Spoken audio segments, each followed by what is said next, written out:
Before I get into this video, I want to inform all you guys that I am hosting a summer kickoff tournament over on my Discord. It is a $6 entry fee, but the prize pool is extremely large. We have $100 US for first, $50 US for second.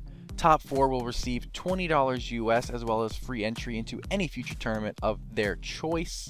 And top 8 will receive $10 USD. Along with this amazing prize pool, we have a lot of very, very large names from the Speed Duel community joining this tournament. We have a Vault registered for the tournament. We have Rook's Table registered for the tournament for the content creator side of things. And then for the competitive side of things, we have Freezequi, who is currently known to be the best player in the Speed Duel community as a whole, winning both of my previous tournaments. And we also have Terramaster as another example, who took first place in Justice tournament and took top 4 in my last tournament. We have a lot of competitive players, a lot of big content creators, and I would love to see more of you guys join. Anyway, let's get into the video. Hello everybody and welcome back. My name is Curseof and welcome back to another video. Today we're here for the updated June 2020 post-match of the Millennium and Twisted Nightmares Standard Extra Deck. Obviously, the format itself has evolved a lot. We have new extra deck cards to run, and we need an updated standard extra deck for this format. Before I do get into showing you guys the standard extra deck, I have a couple housekeeping things. First things first, when I say standard extra deck, I basically mean if your deck does not require any extra deck spaces and can't go into any extra deck monsters, as well, you are running one copy of Waking the Dragons. If you're running 2, these ratios are going to change. If you're running 3, these ratios are going to change. But if you're running the 1 Waking the Dragons, whether it's main or side, and you can't access monsters in any other way, these are the extra deck monsters that you want to run. Some people might even want to only run these if they're running 2 Waking the Dragons, etc., etc., but the ratios can be changed.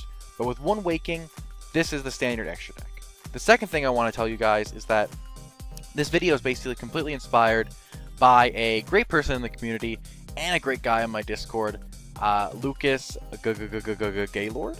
Yeah, he basically gave me the idea to do the video and gave me one card in particular that I would not have thought of without his help. So big shout out to him. But anyway, let's get into this. So first off, we have a very, very standard card. I'm actually going to start off with the ones that were present in the previous standard extra deck. We have one copy of the Blue Eyes Ultimate Dragon here. I'll put him in the middle for now. So the Blue Eyes Ultimate Dragon, obviously no effect, but he is the biggest body in the entire game at the moment. 4,500 attack is absolutely phenomenal, and in Speed Duels, 4,500 to the face is simply an OTK. He does so much damage. If your opponent doesn't have any back row, a lot of times he's just a guy to go into to simply just start crashing and dealing massive damage to your opponent here. Absolutely phenomenal card. He's just a really, really big body, and he just has the ability to OTK and win games outright. He's definitely one of the ones you're going to see yourself going into more often in the extra deck with that one copy of Waking. And you're only running one copy of Waking, you really only need one.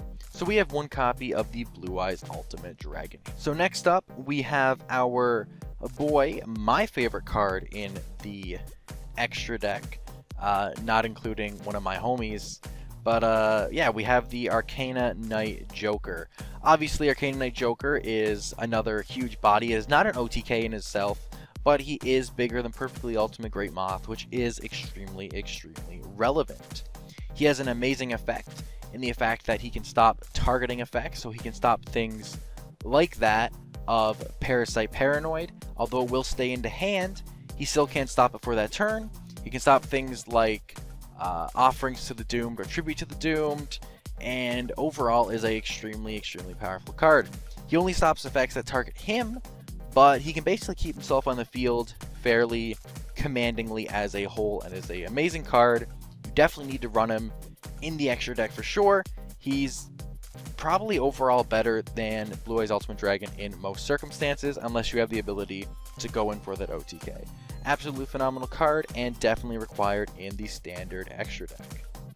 So the next card we have for the standard extra deck is none other than Ryu Senshi. Ryu Senshi is a extremely powerful monster, and it's probably one of the ones that you're actually going to summon more often from your extra deck here. He has an amazing effect, just being able to stop any normal traps. This can be things like Windstorm, like Kunai, like Dust Tornado. You can just pay 1,000 and negate their effects. He also stops all spell effects that target him. This would include Offerings and Parasite Paranoid. So he basically offers the same thing that your Arcana Knight Joker offers in a bit of a different way, but he can't stop monster effects, so things like Maneater or Old Vindictive or Newdoria will go through against Ryu Senshi, but won't against Arcana Knight Joker. So this is relevant, and obviously he is a smaller body than Arcana Knight Joker. So he's good. He's usually better than Arcana, but if your opponent already has Moth out, Arcana Knight Joker would definitely be the better option.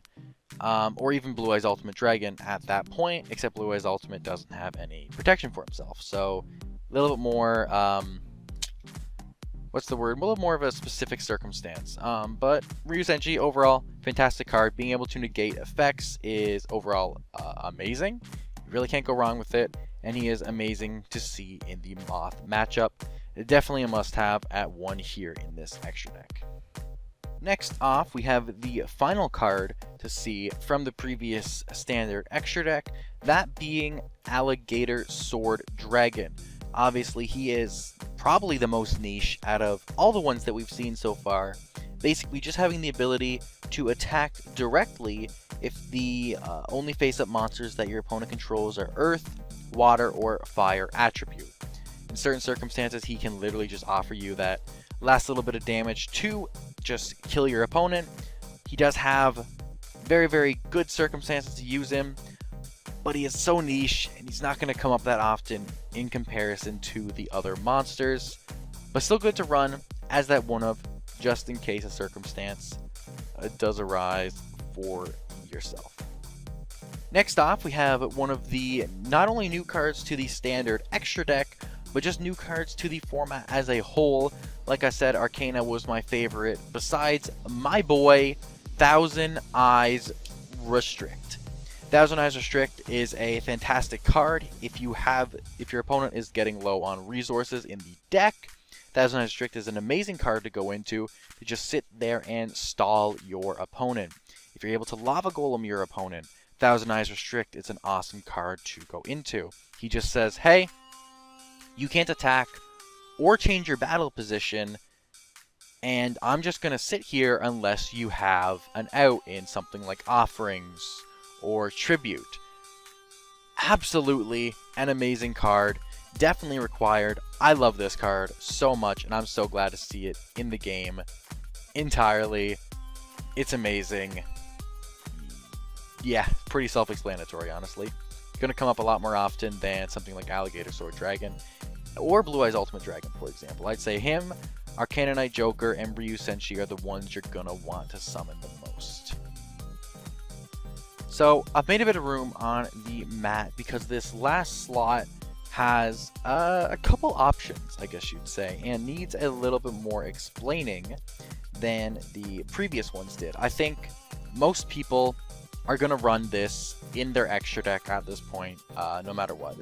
These cards are fairly obvious choices when you don't have many other options, but the 6th slot is up for debate on what will go here. And like I said before, big shout out to Lucas for giving me this idea as a whole. We have one of Joey's cards here, Thousand Dragon. So, you might be asking yourself here, what makes Thousand Dragon good? He is a non-effect dragon that is weaker than Blue Eyes Ultimate Dragon. Why would you ever want to access this card over the Blue Eyes Ultimate? And the answer is fairly simple. The answer is Relinquished. Facing off against Relinquished, you might not want to offer your opponent a monster that they can suck that is super big, but you also want a monster that is bigger than Illusionist Faceless Magician, being at 2200 defense.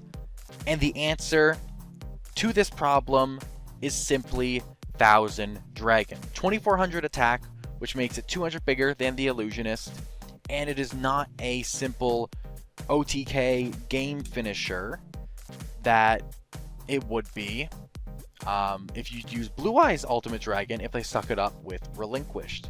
So Thousand Dragon is very niche, is barely ever going to come up, but doesn't mean it can't see play, and doesn't mean it won't see play. It has that very, very niche circumstance, and because of that, you do want to run it at that 1-of if you are running a single copy of Waking the Dragons. Obviously, if you're running doubles, he's a little bit too niche to worry about, so you probably end up cutting him for probably a second copy of something like Ryu Senshi or Arcana Knight Joker. Now, there's one other thing to mention here, and that is the alternative for Thousand Dragon, that being Gaia the Dragon Champion. If you are playing a Gaia deck, obviously instead of running that Thousand Dragon, you're going to want to run Gaia the Dragon Champion because it works with your skill. It still gives you that piercing damage, and it still gives you that draw 2. You might be like, well, what kind of Gaia deck is running Waking the Dragons? You'd be surprised that Gaia decks do actually run some trap cards in them. Yeah, Rook basically taught me that can be very, very detrimental in some matches. So yeah, if you are running Waking the Dragons in one of your Gaia decks, you definitely want to run Gaia the Dragon Champion over the Thousand Dragon. You may offer your opponent 200 extra damage, but you also give yourself a card that works with your skill. So overall, he's a much better option for that deck. So this right here is the standard extra deck for the June 2020 format until whenever we see a new set release for the Speed Duel format. Obviously, the top 5 cards there are your set in stone staples, and the bottom 2 here are interchangeable depending on if you're playing Gaia or if you are not playing Gaia. Once again, I will reiterate that this is a standard extra deck for decks that cannot access their extra deck. For example, you're playing Relinquished, well, you're probably not going to be playing this extra deck because you're going to have access to Thousand Eyes Restrict, most likely multiple times. So you're going to want to max out on Thousand Eyes Restrict just in case you ever can, even though you probably won't. Maybe you want to go with 2, but regardless, Thousand Eyes, if you can access an extra deck card, then you're going to want to run more copies of the cards you can access. Anyway, thank you guys so much for watching this video. If you enjoyed, please leave a like and also consider subscribing. I put a lot of work into these videos, and I greatly appreciate your feedback. Anyway, that's a wrap, guys. Peace.